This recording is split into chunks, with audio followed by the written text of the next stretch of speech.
누가 이런 기막힌 일을 당할 거라고 상상이나 했을까요? 뭐지, 나 일 안 했는데 왜 내가 여기 올라와 있지? 이게 뭔 상황인지 아직 아, 이게 무슨 일일까요? 무려 5년간 피해 사실조차 몰랐다는 사람들. 피해 사실조차 몰랐다고요? 여기 가게업자 제가 돈을 주고 샀어요. 몰래 범행을 저지른 그 사람, 그리고 그를 도와준 또 다른 누군가. 모든 게 시작된 곳은 바로 여기였다는데요. 가는 게 어딨어요. 아니라고 믿고 싶긴 해요, 솔직히. 근데 학교도 우리 편이 아니구나라는 생각이 들어서. 같은 반 졸업생 신상이 모두 털린 역대급 유출 사건. 집 앉으시잖아요. 선생님, 개인정보 어디서 나셨어요? 네? 선생님! 선생님! 사람들의 이름을 훔친 그 사람의 정체. 대체 누가, 왜 이런 일을 벌여왔던 걸까요?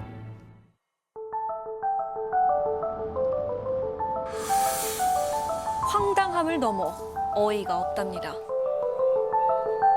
조심스레 실화 탐사대와 만난 올해 24세 소민 씨.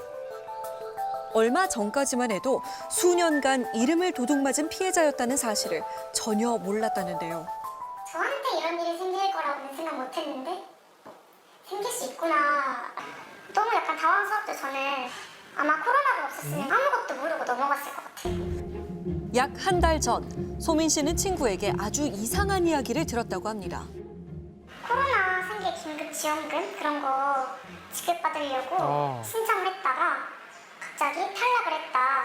근데 알고 보니까 이게 자기 이름으로 뭐 알 수 없는 기업에서 소득을 올리고 있어서 그랬다라는 거예요. 혹시나 하는 마음에 자신도 소득신고 내역을 확인해봤다는 소민 씨. 그런데 정부 24에 들어가서 근로소득 조회를 해보니까 일한 적도 없는 소득이 발생하고 있다 다 나와 있다는 거였어요. 이거 좀 이상하다? 2016년에 144만 3천 원이고요. 2017년에 560만 원, 2018년에 408만 8천 원. 최소 3년 이상 허위로 소득신고된 금액은 약 1,000만 원이었다는데요. 뭔가 좀 수상하네요. 다 한 회사인가요? 저희가 확인한 바로는 업체가 2개였어요. 이상한 체크, 글로벌 이런 회사 이름으로. 근데 그 2개의 주소지가 같은 거예요. 소민 씨 명의를 무단 도용한 건 동일한 주소지를 쓰는 부품 제조업체 2곳이었답니다. 업체끼리 뭔가 연관성이 있는 것 같은데요? 그러게요. 어떻게 자신도 모르는 사이 이런 일이 생긴 건지 어처구니가 없었다는 그녀. 그런데 소민 씨와 친구 말고 피해자가 또 있다? 또 있다고? 지역 곳곳에서 똑같은 기간 동안 똑같은 업체에게 피해를 입은 사람들이 잇따라 나왔다고 하는데요. 근데 피해자분들이 다 젊은 여성분들인가 봐요. 뭐지, 나 일 안 했는데 왜 내가 여기 올라와 있지? 이게 뭔 상황인지 아직 그걸 제대로 파악을 못해서. 일단 어디서 유출이 된지를 알 수가 없으니까 가족들 다, 제 동생들 같이 일했던 친구한테, 동료 언니 오빠들한테 다 물어봤고. 5년이 지나서야 알게 된 집단 명의도용 문제. 피해자들은 직접 피해 규모를 파악하기 시작했고 지금까지 확인된 것만 무려 58명에 달한다고 합니다. 58명이요? 이 사람들 다 입사 동기네요, 그러고 보니까. 그러게요. 아하, 이 말이 되나? 대체 왜 이런 황당한 일을 겪게 된 건지 이유를 모르겠다는 피해자들. 그런데 모이고 보니 그들 사이에 공통점이 하나 있었다는데요. 서로 다 아시는 사이? 네, 응? 다 동상. 중학교 3학년 때 1반, 2반 친구들이거든요, 다. 알고 보니 그들은 2016년 함께 학교를 졸업한 여고 동창생이라는 것. 총 10개 학급 중 2학급에서만 피해를 확인했다고 합니다. 1반 친구들 중에서 앞번호인 친구들은 실제로 피해가 없어요. 한 5명 정도. 혹시 다른 반 친구들도 연락을 해보셨는지? 근데 이걸 돌려봤는데 다른 반 친구들은 연락이 닿았을 때는 피해가 없었어요, 아직까지. 이 5명은 왜 빠졌을까요? 빠졌을까요? 졸업 후에도 학교 전산 시스템을 통해 관리되고 있는 학생들의 개인정보. 업체 대표는 학교 정보를 얻어서 허위 근로소득 신고 등에 사용했던 걸로 보이는데요. 그렇다면 이를 통해 그가 얻은 건 무엇이었을까? 세무 전문가에게 직접 물어보기로 했습니다. 탈세와 연관이 됐다고 볼 수가 있습니다. 87%의 인건비라는 것은 문제가 있다고 이제 보여집니다. 이런 허위 인건비를 반영함으로써 법인세 납부를 하나도 안 하게 됐습니다. 야. 현직에서 39년을 근무했지만 이렇게 동일한 나이대 많은 여성들을 한꺼번에 이렇게 무더기로 쓴 경우는 지금 처음 봤습니다. 학교에서 발생한 무더기 개인정보 유출 사건. 피해자들은 지금도 어딘가에서 이 정보가 악용되고 있진 않을지 걱정 또 걱정이라는데요. 그럼요. 개인정보가 그래서 무서운 겁니다. 개인정보 유출과 관련한 여기 되게 많이 돌잖아요. 지금 박사방도 그렇고. 찾아가서 뭐 물어볼 생각은 못 하셨어요? 어떻게 저희가 가요? 저희 입장에서는 일단 무섭잖아요. 이 기업이 어떤 기업인지 모르고. 피해자들을 대신해 실화탐사대가 직접 해당 업체의 주소지를 찾아가 보기로 했습니다. 있다. 이 차야. 만나나? 있어요? 맞아요. 주식회사 테크. 이 차 주인이 테크 주인이에요. 아, 이렇게 실제 있는 회사는 맞나 봐요? 그러게요. 남도준 대표의 차량을 확인한 후 건물 안으로 들어가 보는데요. 그런데 씨 되시나요? 인기척 없던 내부에서 갑자기 한 사람이 나타났습니다. 이 사장한테 거기는 지금 어제부터 사먹고 있는데 아니라 내가 이제 뭐 친구 되니까 알고. 친구분이신가요? 혹시 성함을 여쭤봐도 돼요? 아니 여쭤보려고요. 아니 밖에 잠깐만 얘기를 좀 주시죠. 어디가 그랬어요? 아니 밖에 응급차가 있으시고 왜? 아니 피해자 어쨌든 친하고 뭐 어이구, 손 찔 뻔했네. 대표의 친구라는 남자에게 수차례 취재를 요청했지만 끝내 문은 열리지 않았는데요. 그가 나올 때까지 밖에서 기다려보기로 한 제작진. 나왔어 온다. 건물을 나온 남자. 그런데 그의 발걸음이 향한 곳은 바로 남도준 대표의 차량이었습니다. 야, 이거 지금 저 업체 차량이잖아요. 그렇죠. 아이고. 거짓말이에요, 거짓말. 그렇죠. 선생님 집 맞으시잖아요. 아, 아까 친구라고 네, 얘기했던. 개인정보 어디서 나셨어요? 네? 경찰에서 지금 고소 들어가고 있는데 알고 계세요? 개인정보 어디서 얻으셨어요? 말씀을 하세요, 선생님! 선생님! 거짓말과 묵묵부답으로 일관한 남도준 대표. 그가 어떻게 불법으로 개인정보를 얻었는지 알아보기 위해 주변 곳곳을 돌아다닌 제작진. 하지만 확인은 쉽지 않았는데요. 업체 대표가 침묵하면서 사건 해결의 실마리가 보이지 않는 상황. 그럼에도 분명한 건 피해자들의 개인정보가 학교를 통해 유출됐다는 사실. 딱 봐도 솔직히 학교를 바로 의심이 될 수밖에 없는 상황이잖아요. 학교 관계자가 뭐 가족 사업인데 뭐 자기가 너무 필요하다고 너무 요청을 해서 뭐 1, 2번만 줬다. 아니면 뭐 학교 홈페이지가 해킹을 당했나? 이런 생각도 했고. 친구, 선생님, 행정실 다 의심하고 있는 상태고. 진짜 말도 안 되는 일이 벌어진 거네요. 수사 전문가 역시 학교 내부 관계자의 소행에 무게를 둔다고 합니다. 당연히 계획범죄라고 보죠. 업체 대표라든가 관련된 사람하고 밀접한 관계에 있는 사람이 이 개인정보를 획득을 해서 넘겼을 가능성이 굉장히 높다. 모 여고 졸업생들의 개인정보를 무단 도용해왔던 두 업체. 이들과 학교 사이엔 과연 어떤 연결점이 있는 걸까? 야, 궁금하네요. 구간이 다 유출이 되는 거면 작은 단서 하나라도 잡기 위해 장시간 회의를 거듭해온 제작진. 그러던 그때 친구목 있다. 와. 어떻게 찾은 거야? 와. 어떻게 찾은 거야? 맞아 이분 맞아. 와. 남도준 대표의 SNS 계정을 확인한 결과 명의 도용을 한 두 업체 대표 모두와 친구 사이인 학교 관계자 한 명을 발견할 수 있었는데요. 아니, 저 업체 대표와 이름도 굉장히 비슷한 분이 그러게요. 있네요. 조금씩 정체가 드러나는 졸업생들의 개인정보 유출 사건의 전말. 우리가 찾은 그 사람이 정말 업체 대표에게 정보를 건넨 게 맞았던 걸까요? 한 고등학교에서 유출된 졸업생들의 개인정보. 5년이 지나서야 사건을 알게 된 만큼 또 다른 추가 피해를 막기 위해서라도 하루빨리 범인이 잡히길 바라고 있다는데요. 보였던 접수인데요. 이제 어떻게 진행되는지 알고 싶어가지고요. 아직 당장이 안 되겠어요. 그럼 차분히 기다리세요. 업체 측에서 어떻게 정보를 얻은 건지 확인이 필요한 상황. 해당 사건에 대한 학교 측의 입장을 물어보기로 했습니다. 안녕하세요. 교무실 좀 갔다 오려고 그러는데. 무슨 일 오셨는데요? 저희 취재차 좀 왔습니다. 실감님께서 어떻게 공부 안 되신다고 그러네요. 다 빚이 절차 잡히시고 다음에 뭐 해주십시오. 공문 보낸 걸로 알고 있는데. 교감과 직접 통화를 해보기로 했는데요. 같은 학교, 같은 해 졸업생들이 유출된 거라 이게 뭐 정황... 잘 모르겠습니다. 제가 파악이 안 되고 있고요. 학교 측에서 그럼 따로 뭐 진상회의 같은 걸 열거나 뭐 조사를 하고 있진 않나요? 말씀드리지 않겠습니다. 드릴게요. 뭘 끊어요? 여보세요? 여보세요? 불편한 느낌이 많이 들어요. 예. 실화 탐사대가 발견한 업체 대표들과 학교 간의 연결고리. 내부 관계자는 여전히 학교에 근무 중인 것으로 확인이 됐는데요. 추가 단서를 잡기 위해 제작진은 고민 끝에 지금까지 취재한 내용을 피해자들에게 공개하기로 했습니다. 글쎄, 학생들이 아는 사람일까요? 그러게요. SNS를 찾았어요. 씨 SNS 쭉 보다 보니까 게 있어요. 아까 여기 대표이라고 돼 있던.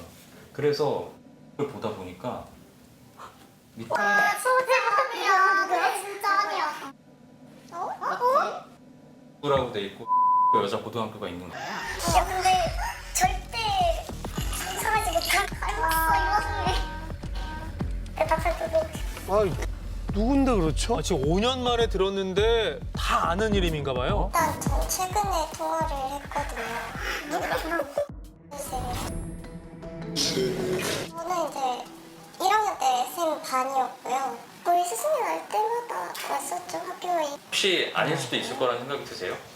잘 모르겠어요. 너무 정황이. 네.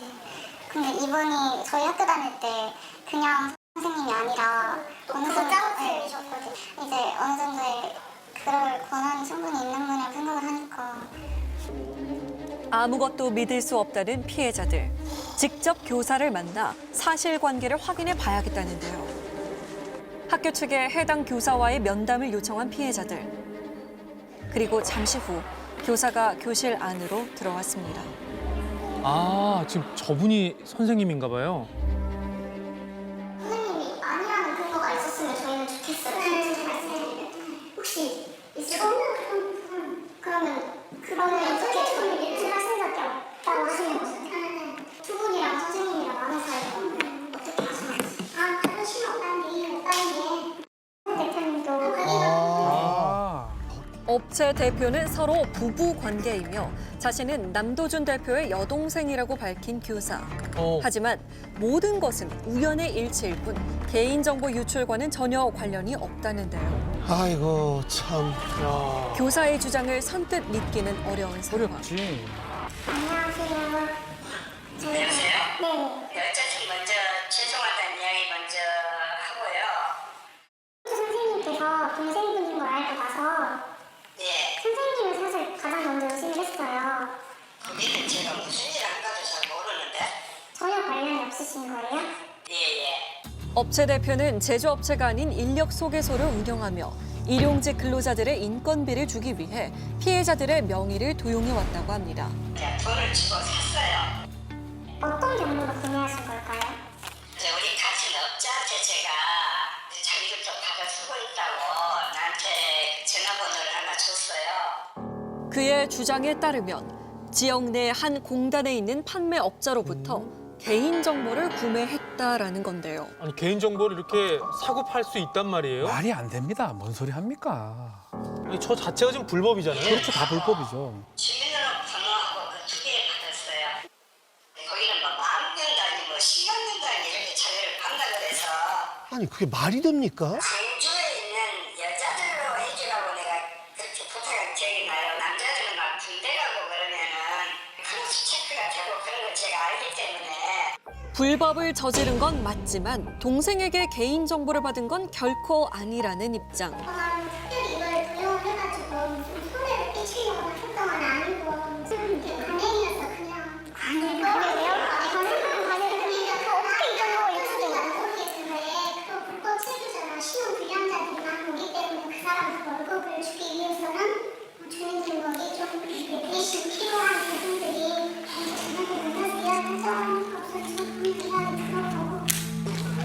면담 후 피해자들은 도리어 마음이 더 착잡하고 허탈해졌다는데요. 저희 명의를 사용하는 게 뭐 관행이라는 것처럼 말씀을 하셨는데 일단 그 부분이 참 이해가 안 가고 어떻게 불법이 관행이 될 수 있는지 모르겠어요. 제가 무슨 옵션이 된 기분이었어요. 명의 도용이 습관적으로 사용할 수 있는 선택 사항인지 그게 좀 이해가 안 됐어요. 남매의 부인으로 또다시 미궁에 빠져버린 유출 경로. 그렇다면 개인정보가 암암리에 거래되고 있다는 업체 대표의 말은 정말 사실일까?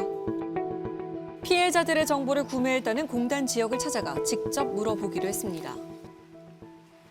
개인정보 이런 거를 주고 팔고 하면서 뭐 외국인 노동자나 신용불량자 이런 분들한테 이렇게 하는 방법이 있어요. 그게 뭐래요? 못하지. 모르는 사람의 정보를 무단 도용하는 행위는 구조적으로 불가능하다는 건데요. 이것도 일용직 노무비 신고를 해야 돼요. 만약에 어떤 회사에 들어가고 취직을 해서 사대고 받고 일을 하는 사람의 경우에 여기 일용직 근로자로 이렇게 신고를 하게 되면 중복이 되잖아요. 중복이 되면은 정보를 주는 사람이 있어야지. 얘네들이 지금 상황이 어떤지를 알아야지 뭐고 그냥. 정보를 주는 사람이 뭔가 확실한 걸 알고 줬다는 얘기네요. 그죠. 제가 생각했을 때 그거밖에 없는데요. 돈을 주고 샀어요. 거기는 뭐 만년단위, 뭐 10년 단위 이렇게 자료를 판단을 해서 이름하고 주민등록 번호하고 그 2개 받았어요. 업계 종사자들조차 선뜻 납득되지 않는다는 업체 대표의 주장. 계세요. 그에게 다시 한번 개인정보 구매처를 물어보기로 했습니다. 지금 뭐 이야기하시는 게 뭐 아무것도 없네요. 죄송합니다. 동생분께 의심이 되는 상황인 것 같아서 거기에 대해서 좀 말씀을 해주셔야 동생분도 그런 아닌 것을 증명을 할 수가 있고. 말도 안 되는 이야기를 하지도 마시고 어디서 무슨 이야기 들으시는가 모르겠는데 네. 뭐 엉뚱한 소리 하지 마세요. 네? 그 개인정보 구매를 어디서 하셨는지 그것만이라도 좀 말씀해 주시면. 여보세요? 끊어버리네요. 그런데 며칠 후 학생들의 개인정보를 유출했다며 자수를 한 사람, 바로 교사였습니다. 그녀는 이미 경찰 조사까지 마친 상태라고 하는데요. 그 학생들 개인정보가 유출돼서 민감한 내용이기 때문에 지금 속도감 있게 수사를 하고 있습니다. 그분이 먼저 자수 의사 표현하신 건 맞습니까? 그렇습니다.